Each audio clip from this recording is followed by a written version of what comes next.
Howdy gang, thanks for stopping by the channel. Today I'm looking at Shin Menami Tensei Nocturne Remastered for the Nintendo Switch. The original game was released by Atlus back in 2003 and it was for the PlayStation 2, and the remaster was released in 2021 for Switch, PS4, and Windows. The Shin Menami Tensei games are a popular Japanese RPG series that tend to be pretty lengthy. This game, and the other games that I've played in this series, or similar series, usually take a long time to beat. I mean, a lot of time. I'm doing this review and I've clocked in more than 40 hours. I'm level 45, I think. I might be approaching halfway through the game, so we're talking an experience that has plenty of gameplay.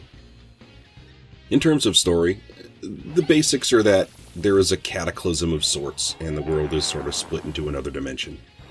This other dimension is ruled by demons, and they're sort of fighting to recreate the world in their image. That's sort of the long and short of it.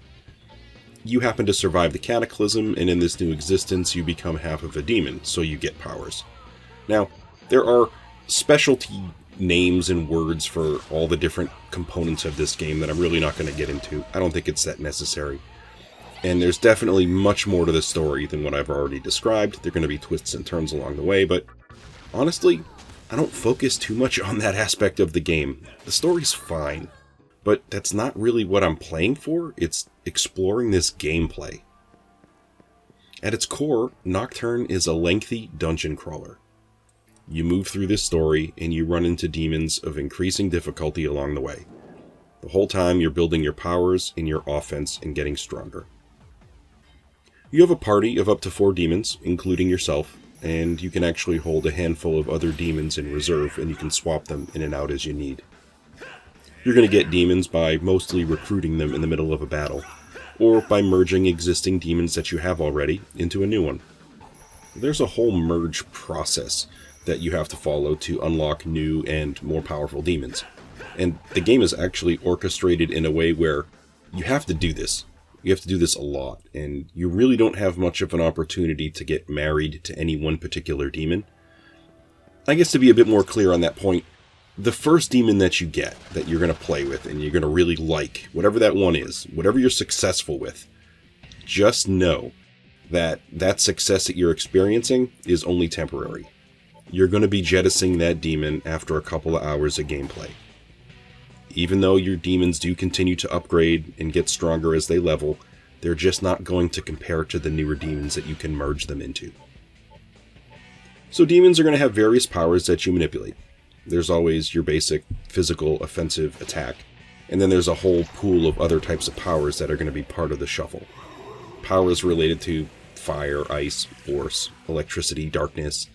There's light powers, there's buffs, there's debuffs, there's healing, and there's also plenty of variety in each of those categories. Different demons are going to have different types of powers from these pools, and as you would imagine, they also have different weaknesses, which is something that actually brings us to combat. Combat is going to be turn-based fighting, but it's definitely more complex than a simple back and forth. Naturally, you want to try to kill your opponent before they can attack you, and to do this, you have to learn about your enemy's weaknesses and exploit them. If a demon is weak against electricity, you want to use electricity powers against them. It's going to do more damage, it's possibly going to stun them, and it's going to give you a little extra time to attack again. This is really important for long-term viability.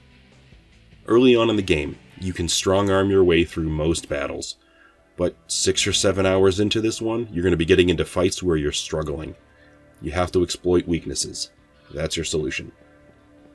Figuring out a demon's weakness is either blind luck, or you can use a skill that you or one of your demons might have. The thing is, if you use that skill, it's going to take up one of your fighting turns. Useful, but fighting is really important. So once you analyze a demon, it's important to remember what that weakness is, because that weakness is going to be associated with that demon throughout the entire game, and they don't vary. So if you meet a black ooze and you find that its weakness is, I believe, electricity, all black oozes have that same weakness. When I play, I go out of my way to write down all these weaknesses on a piece of paper. It is so much easier than remembering the specifics of 100 different demons. It's far easier to do it this way. Once you have a weakness identified, of course, to exploit it, you need to have the proper power to use. So you're going to be working to build your team to cover as many of the power areas as possible. No one demon will have all the powers you need, but with the proper team configuration, you should have a wide enough combat range to make it work. Summing up fighting altogether, I guess, Nocturne is kinda like playing a really advanced game of chess, if chess had a bunch of extra rules to it. That's what I think of anyway. There are so many different areas of attack you can employ where you can focus all your effort, but at the same time, no one venue is going to be a solution for everything, so you have to pay attention along the way. I think this certainly becomes more important as you advance further in the game, and as you play on higher difficulties. When it comes to the grind, being able to heal yourself after a battle is really important here, and in this game you don't randomly gain health or mana back. You have to figure out how to make that happen. If you don't pay attention to where you are, you can overextend yourself and get yourself into a bind pretty easily.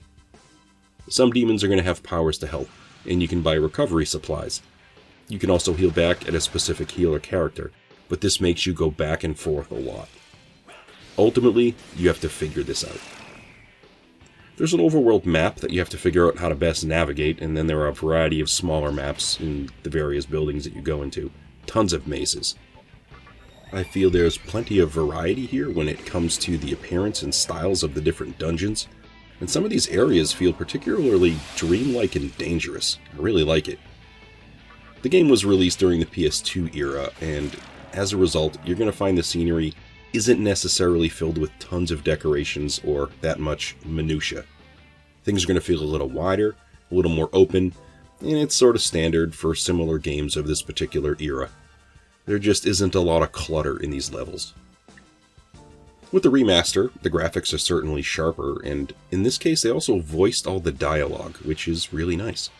In the original, you're just going to be reading tons of different text. There are 2 versions of this remaster apparently that you can purchase. One offers extra content, and to be honest, I'm nowhere near getting to extra content in this one. It is so large of a game. Playing on the Switch, it's pretty smooth, and I can't say I've run into any problems with this cartridge at all. My preferred type of play for most games on the Switch is to play on a television with a controller. But with this one, I've popped it in and out of the cradle, and honestly it does just fine in both ways. On a mobile screen, which is great, or on a big screen. It's awesome. This is particularly useful because there's a ton of grinding in this game just to get leveled up, and it's nice to be able to move around a little. If you played games like Persona 3, 4, or 5, this one's going to feel similar in a lot of ways. Compared to those games, though, Nocturne is more focused on fighting as opposed to doing all that collateral school stuff in those other games. But they're comparable enough where I think most fans of that series would feel relatively comfortable with this one. It's kind of like somebody that likes Dark Souls suddenly feeling at home with picking up Bloodborne. They're different, but they are similar enough to cross over. I bought this game some months back when it was first released, and I also have a copy for the PS2. It's a good dungeon crawler for sure, and this past holiday season I was actually really surprised to be walking around stores and seeing this one for sale new for like $20 on multiple systems. That is a great price for this game.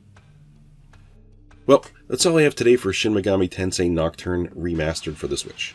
Thanks for stopping by to take a look, and please feel free to like and subscribe if this is your sort of thing. Hope to catch you on another video.